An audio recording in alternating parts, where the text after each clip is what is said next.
Good morning, everybody. Did you miss me? I'm sorry I wasn't around yesterday. I had some fun times yesterday, so it was a bit weird. I couldn't get anything out. But I got a fun one for you today because I felt bad. Actually, when I saw this article, it made me laugh so hard. I think my roommate probably got a little bit mad at me. But yeah, well, my neighbors, not my roommate. Anyways, let's get into this, shall we? From the Financial Post, conformitism comes with a cost. The push for authenticity in the workplace. Miriam. This is from Miriam Gusjen. Let me just say, I've worked in many places from the lowest of the low pro to like a pretty dang good job, and almost no place wants you to be truly authentic. Sure, they say, oh, teamwork's best, oh, our core values is this, yada, yada, yada. Yeah, finding one of those places is like a needle in a freaking haystack. And once you find one of those places, even if you're paid less, you hold on to that with a passion. But yeah, no, there's no push for this. Companies and like especially like big business corporations don't want you to be authentic and be yourself. They want you to conform to company norms, and if you don't conform to that, you are fired or you're put on the fired list. So this is why we don't have HR and well, no, actually scratch that. This is why we don't have psychologists working at or controlling big companies or like companies that actually have to build something like bridges or engineering or like I think the only companies that you can truly be yourself is like trades companies. If you're an electrician or you're a journeyman, you can be as vulgar as whatever you want because everybody knows this is what tradesmen are. And that's what like makes a good tradesman. Except if you're in front of say the engineer or in front of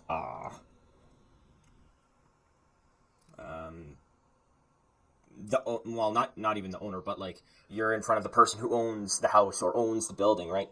Because if you are formal in front of your boss, it gets weird really fast. If you're a tradesman, that just you just make everybody awkward. So I'm unless they're talking about tradesmen, like white collar work, you conform or you're done. You're on that list of when things get bad, you are gone. So, anyways, let's get into this.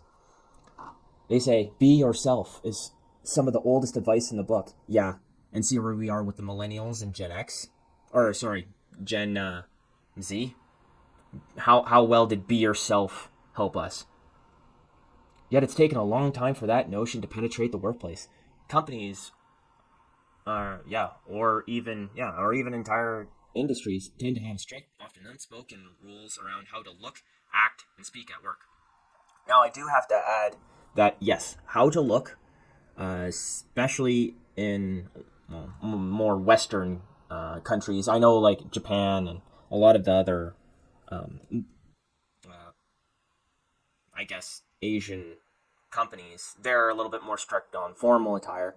But I mean, if I could be wrong, I've never been there. Let me know below if you're from Asia. Let me know if that's actually the truth, or like, do you guys have casual Friday pretty much every day? Over here, I mean, at all the businesses I've worked at, and it's been a lot of white collar jobs. Um, I've it's been button up shirts, and then Fridays you usually have to do casual. But really, it's like it's whatever as long as you get your work done. But I mean, I've also worked in trades, so in trades you kind of have to have a certain sort of wear, but that's safety reasons. That they say that might be changing. The idea of bringing your whole self to work is one that's splashed across company. Yeah, yeah. Let's sure. It's these. most companies are just being politically correct, and they want to direct themselves at millennials and Gen Z because they know that like things they know that they really really like that, or right, that they're a more sensitive type, let's say. But as General Akbar once said, it's a trap, because it is. Once you're in, conform. Take it from me, conform. You have a little bit of wiggle room, but you have to have, you always in society you have to conform. The only time you don't is like in your free time alone. Like, the only time I pretty much don't conform to some sort of rules is here when I'm on YouTube, or in my own time when I'm hiking or driving. Like, that's why I like to be out in nature, because I don't have to follow anybody's rules.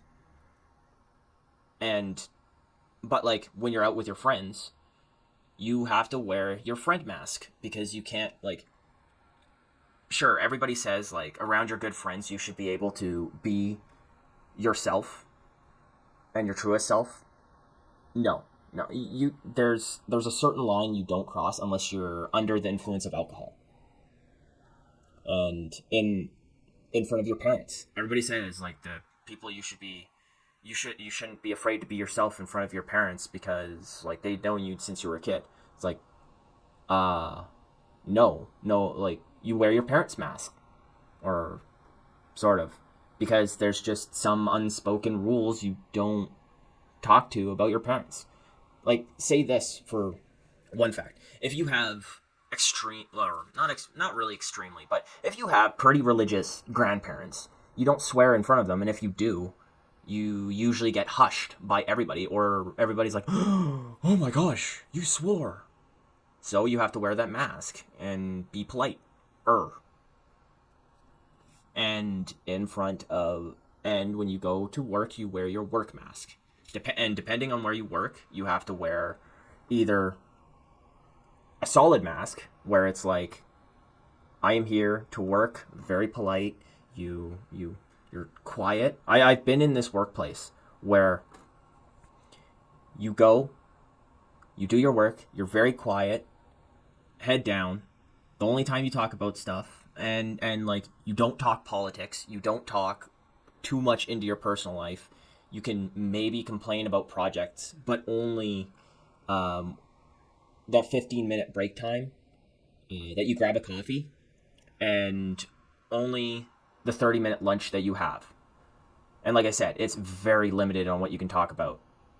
And you have to, when you're around like the partners, you have to hush. So I wish I could tell. It's not like that for me now. I wish I could tell you guys like where I work, because I would promote where I work right now, because you know how I said, when you find a workplace where you barely have to wear a mask, like where I work right now, I can talk politics. I can pretty much say whatever I want and joke around with people, but I still have to wear a mask at work. I can't just say everything I want to say. I can't just like blurt out stuff. I still have to wear that filter. Sure, it's maybe like, say my mask is just like one that only covers a quarter of my face, but still. I knew one guy who, I mean, who joked a little bit too much to the wrong person, and he almost got called into HR. Almost. So that's what I mean. You like, HR ruins all of this. All of these professors and stuff like that, they've never either worked with HR, they've never been called into HR, and they don't know the role of HR. HR, the only reason they're there is to make happy fun times or make the office parties, yada yada yada, and to get people in trouble. That's the only reason they exist. So wear your mask, folks. No matter what anybody tells you, do not be your authentic self. I guess even yeah. Anyways, let's continue on, or I'll just keep on ranting. Uh, Patricia Faison Helwin, an organizational researcher at McGill University, is responsible for some of the research that has helped bring about this shift. She became fascinated with the subject in the 1990s. And she says, like, there's very strong pressure to conform, yada, yada, yada. She watched coworkers create facades to conform to the workplace norms. And wearing a mask. What do you do when you're in an environment where personal values aren't aligned with values of an organization? But you're in that middle position. This is a quote from her, where you have to deliver what the organization wants. You deliver what the organization wants. Your personal opinion does not matter at all. You're a cog in the machine, called whatever organization you're at. That's what you are. You're not the fancy cog that can't be replaced. Every person can be replaced, and if you don't conform, you're gonna be replaced with a new cog that is more well oiled and works better with the whole machine. These feelings weren't confined to industries such as banking, because she used to work in banking. Oh yeah, because yeah, I think it's a consistently in 2 decades of research, Hellman found that at least 60%. So if she still doesn't work in banking, we know why. She said these feelings weren't confined to industries such as banking. She also found them in offices in Wall Street. Well, yeah. Like, Wall Street, well, I assume, if any of you guys who are watching work in Wall Street, I'm pretty dang sure you have to be, like, the professional. You can't be your authentic fun self and go out drink like you're drinking with your buddies. Anyways, when people feel that they can be authentic, the workplace benefits, according to Helwin's research. People are less likely to experience depressive symptoms. They have better overall personal well-being. Yeah, well, no, duh. It creates a wonderful pathway to creativity, for sharing information and just positive work performance in general. Yeah, but I mean, people are so sensitive now that somebody overhears you and they get offended and then calls HR, and then HR calls you into their office and writes you up. So, how's that for authenticity doing for you? Not all managers are receptive to the idea, though. A lot of leaders underestimate. See, this is where her like professor thing goes in. She thinks she's better than everybody else. Sure. British Columbia-based psychologist Jennifer Newman echoes Howlin in saying that employees acting authentically can be a tangible benefits to it, and companies don't care what you think. Psychologist Jennifer Newman. Teams perform better when everyone has developed a good relationship with their coworkers. Yes, but you have to wear a mask for that because you are stuck in a cage with them for at least 9 hours every day. And like it or not, work is a cage. If you can get a situation where you're allowed, or I guess not, yeah, if you don't like the cage, work is a machine, and each machine has to work with each other. Each cog has to work with the other cog for the machine to work. If it doesn't, if one cog doesn't turn, the machine doesn't turn. So, like I said, you can't escape these people. The rub, according to Howlin, is that in the quest for inclusion and understanding, authenticity has come to mean a specific way of acting. Ironically, it's almost as if there's a right way to be authentic. Yeah, sit down, shut up, and pay attention. A notion that totally undermines authenticity's original intent. It's really important to underscore the complexity around authenticity, and that when we're being authentic, we can usually feel fake because we have allowed ourselves to step into what context defines as acceptable. And you know where this starts? Where this begins? In preschool. Do you know what they do in like preschool and like before, where parents drop off their kid daycare? They make them walk in lines with like little, what are they? Leashes, where somebody walks in front of them. All the like 10 kids hold a leash with another parent or guy behind him, and they just tow them around, lead them everywhere, right? And that's the start of conformity right there. You're not teaching the kids to be authentic when you tell them stay in line and follow me like good little children.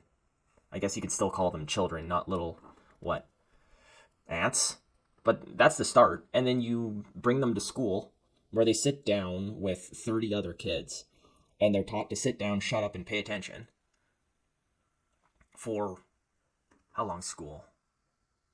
For 8 hours. And the only time they can get out of the cage called school, more like the torture room called school, is during recess for 15 minutes. So you're pretty much in a workplace environment where you're supposed to conform to either social rules and to the school's rules and put on that mask already when from kindergarten to grade 12. And then after grade 12, you start college where you still have to wear that mask for your friends, for the teachers, for the professors, because what happens if you don't? I had a friend who didn't, and he told somebody what he thought of him, and we didn't see him for a little while. Guess what? He was called into the prof and almost got kicked out of school. So being his authentic self didn't help very much. So you can kind of see from my ranting, I think this whole thing is stupid. It would be nice in a utopia if we could do this, but these people are being dumb. Hillin gives the example of an employee being outspoken. Yeah, this is an easy way to get fired. So any Gen Zer who's listening to this, don't do this. Do not do this. This is bad. This will get you fired. Hillin gives the example of an employee being outspoken in a meeting, challenging their boss, good way to be fired, openly, or having brightly colored hair. Nobody cares about your hair. Just don't look like a hobo. This loud kind of authenticity has come to be truly authentic. Someone who feels more comfortable taking in information during a meeting, carefully crafting their ideas and bringing them up in private, is often seen as conforming. Because that's what you should do. You shouldn't challenge the boss in front of everybody else. Because that undermines your boss in front of either who's ever employing you or in front of his boss. So, and if you don't get fired, you're going to be stuck in 8 hours of hell for the rest of your life. So, congratulations for not conforming. It's the subtle distinction between feeling authentic, knowing that your core values are, what your core values are, and acting them out in the way that fits with who you are. Is what they go on to say. Once leaders are able to articulate really well what these core values of their job site or whatever actually look like, then in an interview process, they can say, well, we value teamwork. Every workplace says they value teamwork. You know how difficult teamwork is. It might seem awesome at the beginning, but you want to bang your head against the wall at some point of times and just need to take the day because people are people. She said it's then easier for both future employees and employers to see if they're aligned. So she's like talking like you have an option to choose your job nowadays or choose your work site. So you can like, do you know how, okay. Like, does this person know how hard it is to get a job? Especially for somebody who has no experience. You have to send out hundreds of resumes to get maybe a couple of interviews. And you're going to be picky about, oh, this company doesn't align with my core values, so I'm not going to suck it up and take it because it'll be too emotionally draining. Yeah, sure. Maybe if you can live with your parents and not have to worry about that. But other than that, good luck working with that ideology. Brent Dull, Executive Vice President of Randstad Canada, adds that it's not just about being good fit in this organization. I'm going to look up Randstad real quick, just on my phone, if it'll actually work.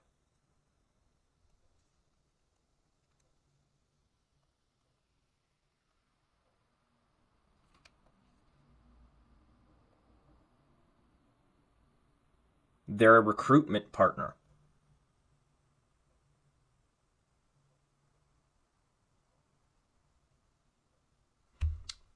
Okay. So, this Brent Dull, let's just read what he says. His quote: there needs to be a shift in the lens and more of a thought around how a person can add to your culture. If someone is exactly the same in an organization, you're not adding to the culture. You're not bringing in different perspectives. A company doesn't want like different perspectives. They want slightly different, but more in the same vision, if you know what I mean. It could be different views on the same thing. That's what they want.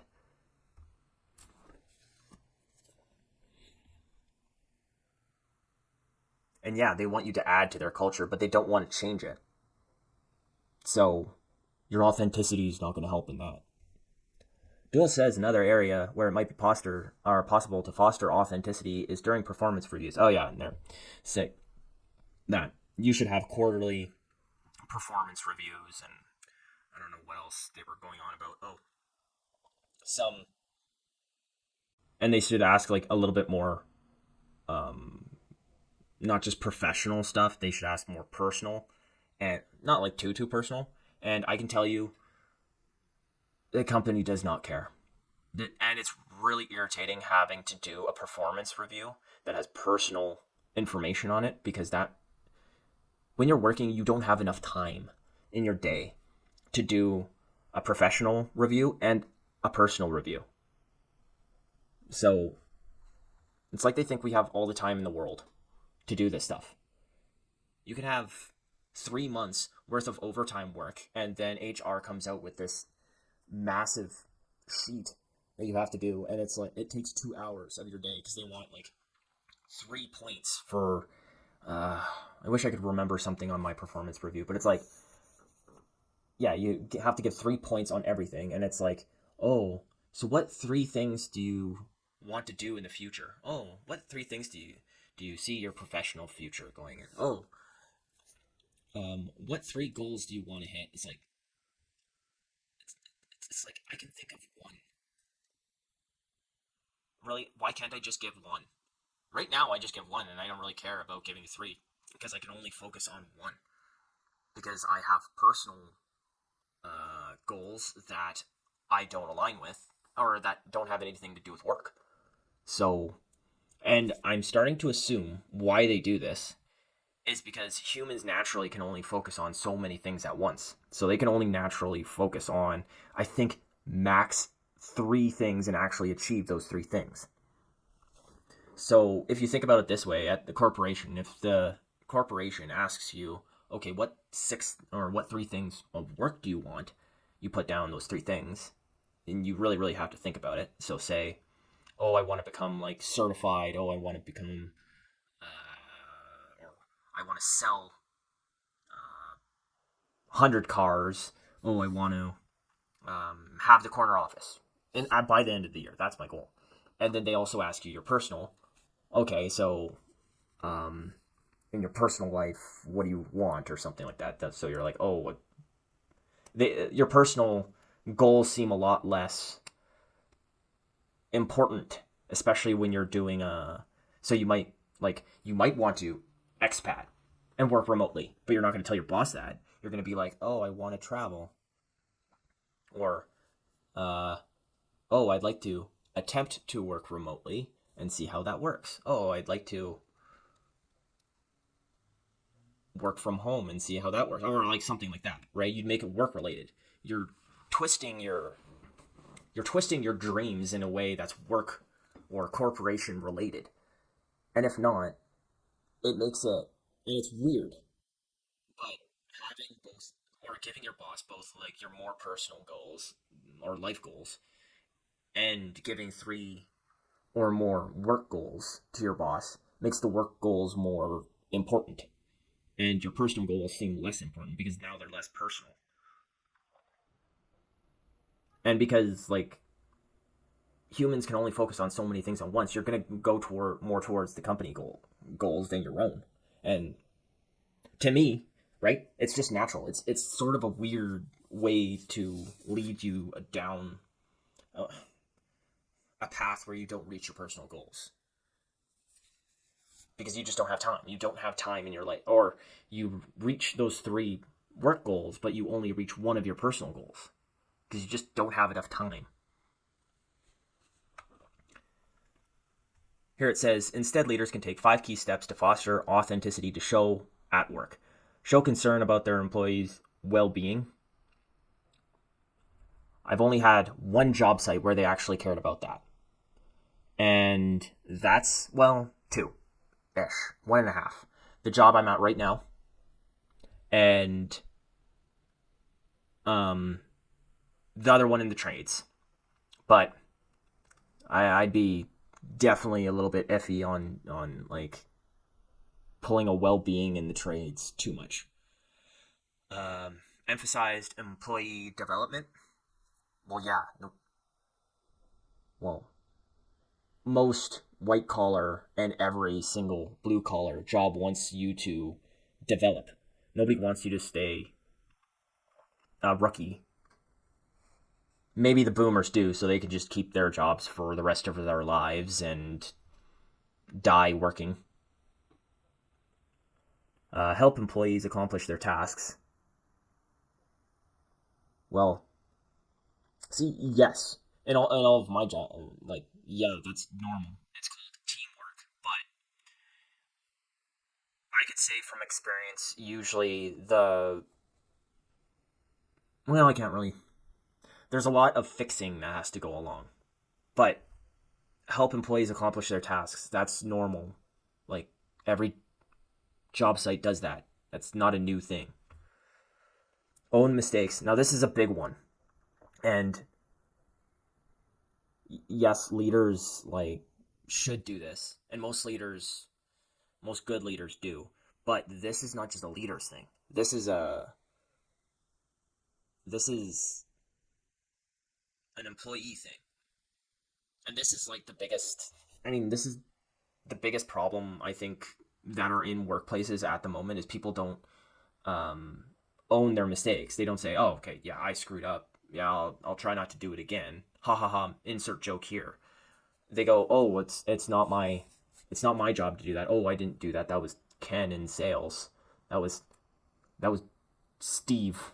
He was talking to the plant again. Wasn't paying attention. Um, Steve the plant. That brings me back. Anywho, and remove obstacles that get in an employee's way. I don't even know what that means, to be completely honest. Are they talking about chairs? Like if you're carrying a box, moving a chair? Most people like an obstacle. You go to a guy older than yourself and or more knowledgeable, and then ask them for help, and they show you how to do that. Boom, it's done. Right? See, all of these things are the normal things to get stuff done in an office. Well, anywhere at work. So they're not really adding anything new about this authenticity that they're talking about. So, at the bottom here, they say, for proponents of authenticity, it's more than simply a buzzword. It is a buzzword. To include in a company's publicity materials. Those who say it's okay to pretend aren't getting the best out of their employees. No company will say it's okay to pretend because no company wants that PR. Companies are going to say that they want authenticity, but they don't want authenticity. They don't want, okay, they don't want true authenticity. I'm just going to reiterate right here, the only time you can be authentic is when you're by yourself doing your own thing. Here on YouTube, I can be my authentic self. Hiking, I can be my authentic self. Everywhere else, or walking, I can be my authentic self. But everywhere else, there's a mask. If you want to survive, wear your mask. So, anyways, if you liked this, please like and subscribe. Let me know what you think about authenticity in the workplace. Do you think it's going to become a thing? Is it going to, will you ever, like, be able to take off that mask and not get on the firing list when things get bad? Or just put some random ones or twos in the comments below as well, because it helps with the algorithm, and that would be awesome. So that's it for this morning, and have a good rest of your day.